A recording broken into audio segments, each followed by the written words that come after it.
حضرت موسیٰ علیہ السلام کے دور کا فرمائیے۔ حضرت موسیٰ علیہ السلام کے دور میں بنی اسرائیل میں ایک شخص تھا بہت غریب مفلس، یہاں تک کہ ایک وقت کی روٹی کا انتظام نہیں ہوتا تھا، فاقے گزرتے تھے۔ ایک مرتبہ وہ چلا جا رہا تھا تو راستے میں حضرت موسیٰ علیہ السلام مل گئے۔ اب انہیں دیکھا یہ تو پیغمبر ہیں، اللہ کے کلیم ہیں، اللہ سے ہم کلام ہوتے ہیں، تو اس نے درخواست کی کہ آپ اللہ کے ہاں جا رہے ہیں ہم کلام ہونے، تو میری ایک فریاد اللہ کے دربار میں رکھ دیں، وہ یہ کہ اللہ نے میری تقدیر میں جتنا رزق لکھ رکھا ہے وہ سارا اکٹھا ہی دے دے مجھے۔ اچھا، اس لیے کہ میں تو روز فاقے سے گزرتا ہوں، کبھی روٹی ملتی کبھی نہیں، تو ایک دفعہ اکٹھا مجھے مل جائے تو بس جی بھر کے کھا لوں، بس وہ ایک تمنا پوری ہو جائے، پھر آگے جیسی زندگی گزرے، یہ آپ کروا دیجیے۔ تو حضرت موسیٰ علیہ السلام اللہ کے سے ہم کلام ہوئے، تو یہ فریاد اس کی رکھی تو اللہ تبارک و تعالی نے قبول فرما لی، اور چند بکریاں اور کچھ گندم کی بوریاں، اناج، یہ اس کے حوالے کر دیا گیا کہ یہ تمہارے مقدر رزق ہے، یہ تمہارے سپرد۔ اچھا، اس کے بعد بات آئی گئی ہو گئی۔ حضرت موسیٰ علیہ السلام کو ایک سال کے بعد یاد آیا کہ یار وہ ایک آدمی نے یہ کیا تھا اور اس کو یہ رزق مقدر مل گیا تھا، تو اس کے بعد پتہ نہیں کیا ہوا، جب وہ کھا چکا ہوگا تو پھر کیا ہو رہا ہوگا۔ تو حضرت موسیٰ کو تجسس ہوا، آپ اسی جھونپڑے کی طرف گئے جہاں جس جھونپڑے کے پاس وہ ملا تھا، تو وہاں جب گئے تو وہاں تو ایک بڑا عظیم شان محل ہے، وہاں کوئی جھونپڑا نہیں ہے، بڑے حیران، محل کا دروازہ بڑا دروازہ، اندر دیکھا مہمان ہے، دسترخوان لگے ہوئے ہیں، لوگ کھا رہے ہیں پی رہے ہیں، آگے بڑھ کے دیکھا تو مین شاہی تخت پہ وہی شخص بیٹھا، اچھا، وہ جناب شاہی لباس پہنا ہوا ہے اور مہمان اس کے دوست احباب کھا پی رہے ہیں۔ بڑے حیران ہو کہ یا اللہ یہ وہی آدمی ہے، اس کا مقدر رزق تو چند بوریاں اور چند بکریاں تھی، یہ کیا ہو رہا ہے؟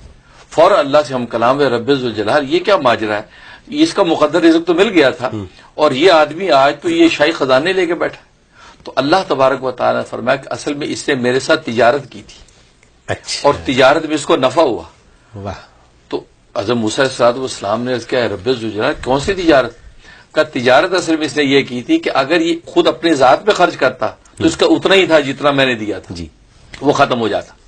لیکن اس نے میرے ساتھ تجارت یہ کی، اس نے غریبوں کو بھی کھلانا شروع کر دیا، مہمانوں کو کھلانا شروع کر دیا، دوستوں کی دعوتیں شروع کر دی۔ تو نتیجہ کیا ہوا؟ میری سنت یہ ہے کہ جب میرے لیے جب 1 روپیہ خرچ کرتا ہے تو میں اس کو 10 گنا دیتا ہوں، لہٰذا اس کے اندر میں جو ملٹی پلائی ہوتا جا رہا ہے یہ سارا رزق، یہاں تک کہ آج اس کے بعد محلات ہیں اور سونے چاندی کی تجوریاں ہیں کہ وہ تھوڑا جو ملٹی پلائی ہوا۔ یہ ہے زکوٰۃ کی برکت، زکوٰۃ اور صدقات کی برکت، اللہ کے راستے میں خرچ کرنے کی برکات۔ دیکھیے کہ انسان اپنی ذات میں خرچ کرے تو اتنا ہی ہوگا، لیکن جب اس نے دوسروں کو دینا شروع کر دیا تو اللہ تبارک و تعالیٰ اس کو کیسے ملٹی پلائی کرتے ہوئے آگے بڑھاتے رہتے ہیں۔ بلکہ میں تو کہا کرتا ہوں یہ بالکل کامن سینس ہے کہ ایک دانہ اگر ہے گندم کا، اگر آپ اس کو چبا کے کھا لیں تو ختم ہو گیا، اسی دانے کو زمین میں آپ دفنا دیں تو وہ 100 دانے اگا دیتا ہے۔ ایسی بات صحیح ہے، بالکل ٹھیک ہے نا، بالکل۔ تو زمین کے اندر اللہ نے وہ زرخیزی رکھی ہے کہ ایک بیج آپ بو دیں تو وہ 100 بیج بوتا ہے، آگے پورا تناور درخت بن کے سینکڑوں آم اس پہ لگتے ہیں،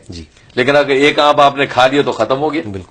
بالکل اسی طریقے سے اللہ کے راستے میں جب دیا تو اللہ تبارک و تعالیٰ 700 گنا تک جب بڑھاتے ہیں تو یہی ہوتا ہے۔ یہ اصل میں وہ راز ہے کہ اللہ جو ہم سے جو کہتا ہے کہ میرے راستے میں خرچ کرو، اللہ اصل میں ہمارے مقدر رزق کو بڑھانے کا ایک ضابطہ ہمیں بتانا چاہتا ہے، اس کے نتیجے میں وہ مال بڑھتا ہے۔ بعض نالائق لوگ یہ کہتے ہیں جی ہم اپنے خون پسینے کی کمائی غریبوں کو کیوں کھلا دیں بھائی، ہم کھائیں گے ہمارے بچے کھائیں گے بھائی، بس پھر وہ ان کا صورتحال وہی ہے کہ وہ چند بوریاں چند بکریوں پر یہ رہ جائیں گے، وہ آگے نہیں بڑھیں گے، تجارت نہیں ہوگی۔